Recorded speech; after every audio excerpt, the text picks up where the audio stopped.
A lot of entitled Borderlands players love taking their frustrations out on the devs. Why are you crying?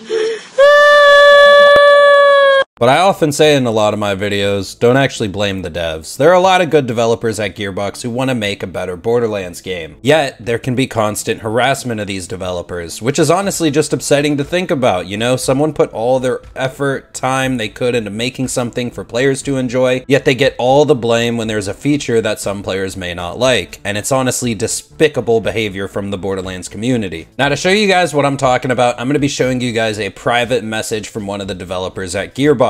One of my viewers ended up reaching out to them, asking them about the PLCs in Wonderlands. And I'm going to be blocking this developer's name out so they don't get in trouble for revealing their opinion, but I have seen the full message. I want to be honest, we know the sentiment is not great. We know PLCs didn't land well. There's just so much we need to do to change that, and a lot of the time our hands are tied, so we just have to keep getting all this negativity, even though sometimes we completely agree with the feedback. There are contracts and business deals that we can't control. Trust me, there are devs that are also frustrated with all this, so I completely understand where you and everyone else is coming from. I am trying everything I can to make this better. Hopefully, higher up people listen and help us achieve that, but I can't promise anything. Now, there's a couple things to touch on with this message. Number one, that the higher up priorities are not in line with player and dev expectations. Number two, that a lot of devs actually agree with the negative feedback, but they can't do anything about it. And number three, what kind of attention is necessary to get those higher ups to change. Now, the first thing I want to talk about is content creators who say be respectful towards the developers. Don't bash them, give them sugar-coated feedback, yada yada, so on and etc. or forever hold your peace. And I agree with that for the most part, except the sugar-coated feedback part. And let me tell you guys why. In the past, Randy Pitchford himself has actually taken to Twitter before to say a designer crying himself to sleep doesn't make for good future content. Now, this was in reply to Mac on Twitter telling him that the Waddle Gobbler was bad content. And Waddle Gobbler aside, I think this shows that Randy Pitchford will play on emotions and use his devs' emotions as a shield from negative publicity. But in the response from the developer himself, the message I just read, higher ups are the ones blocking change from happening. And, you know, Randy Pitchford is a higher up. So what kind of attention do these higher ups need to see on social media to actually make change happen?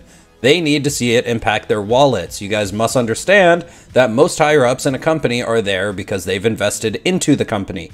They don't know as much about gaming and the community behind games as the actual developers who worked on the games do. A developer, like the one I showed, can admit that the feedback is justified, but they unfortunately have to eat the negativity. A higher up investor, on the other hand, will only care about sales numbers. So what I'll have to kind of end this section on is don't buy into the marketing for Borderlands 4, because I know for a fact that either the day of or the day after Wonderlands launched, 90% of the dev team started working on Borderlands 4. Borderlands 4 will likely launch on Unreal Engine 4 instead of Unreal Engine 5, since Unreal Engine 5 wasn't out yet when Wonderlands launched. And on top of that, if it does happen to be on Unreal Engine 5, it'll be even more rushed because that means they had to start over again even later on. And if they do end up announcing Borderlands 4 at PAX East, this will prove what I'm saying. Think about the time it takes to make an amazing game full of depth, lore, story, loot, stuff like that. And think about the timing of announcements and launches. If they were to announce it this early into the year, even if it launches later in the year, that means it's in a mostly completed state right now or pretty soon here. Demos for the game are possibly ready already. Content creators have likely played this game.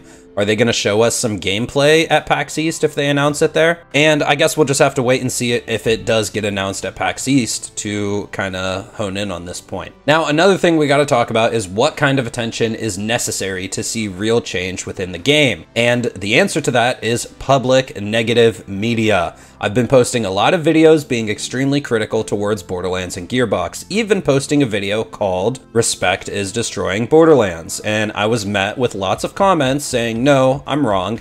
You need to be respectful and give constructive criticism because that's how they're going to hear you out. But here's the thing. I've given lots of constructive, respectful criticism over the years, and it's been met with, wow, thanks for the feedback, and then no outcome from it. You can see tons of examples of this feedback across my social media the past 4 years, and the reason why we aren't seeing outcomes from it is, like I said a second ago, the moment that Tiny Penis Wonderlands launched, they moved 90% of the dev team to developing Borderlands 4. Now, besides people reaching out to me and telling me this is obvious in the lengths of the PLCs. We have seen Gearbox put out amazing, lengthy, and girthy DLCs in the past, but the girth of the Wonderlands PLCs are like number 2 pencils. They just didn't penetrate the audience like Gearbox had hoped. How many devs do you think worked on these PLCs? Like 5, 10, maybe 20? Well, Gearbox has 7 internal studios with over 1,600 employees. They also just recently laid off Lost Boys Studios, which was a team of over 400 or 500 employees who worked on Borderlands 4. I believe it was some of the Lost Boys LinkedIn profiles looking for new jobs, which listed Borderlands 4, that caused the game to leak at some point last year. So is 5 or 10 devs sticking around for Wonderlands PLC enough? I don't think it's cutting it. And they did the same thing with the last 3 Borderlands 3 DLCs. That's why the quality and the length of those DLCs were less than the 3 that came before it. They sent the devs off to work on Tiny Penis Wonderlands and New Tales from the Borderlands. As soon as those games launched, those devs were then shipped over to Borderlands 4. Is Borderlands 4 done already? What game are they working on now, quite frankly? So really, the point of all this that I'm bringing up is that giving constructive criticism will only meet deaf ears. What can 5 devs do who are still on these older titles? What can they really accomplish and do for us? The prime example being Mayhem 11. A ton of people hated modifiers for Mayhem 2.0, and it's still bragged about to this day that, oh, we got Mayhem 11 with no modifiers, how great. But this is a fix that was the easiest band-aid that a couple of devs could manage to give us. It's not the best possible fix or a well thought out option at all. And the main thing that will change Gearbox Studios is bad reviews, negative media press, and most importantly, you, the consumer, voting with your wallet. I will say this right now, that there is a 1% chance that I pre-order Borderlands 4. And that is only if there is early access, kind of like we saw with Suicide Squad. But remember, Suicide Squad servers and tons of game-breaking bugs made it so that early access was cut in almost half for a lot of people. Now, the other thing I want to say is that I'm a content creator. I plan on covering the game. Me spending money on Borderlands 4 can literally make me money, get me views on YouTube, subscribers on YouTube, and stuff like that. So my intentions in buying the game are very different than a consumer standpoint in buying the game. Also, the fact that I need to know what's in the game so I can put out videos being critical on them as early as possible. You know, which Borderlands content creators are going to leave honest reviews on the game? It pretty much is the ones that don't have hashtag ad or hashtag sponsored or thanks 2K for the code or thanks for the early release to Borderlands 4. And there are plenty of other good Borderlands content creators who will give you guys honest reviews, but I'm one of them. You know, I kind of gotta buy the game to give you guys those reviews, but I really urge you guys to vote with your wallets and even wait until the game is out for a little bit to see if it's good or not. And I want to once again remind you guys about the Borderlands 3 player bases. There were many people in Borderlands 3 who refused to buy it until the game launched on Steam, and they skipped over a ton of controversy in the game.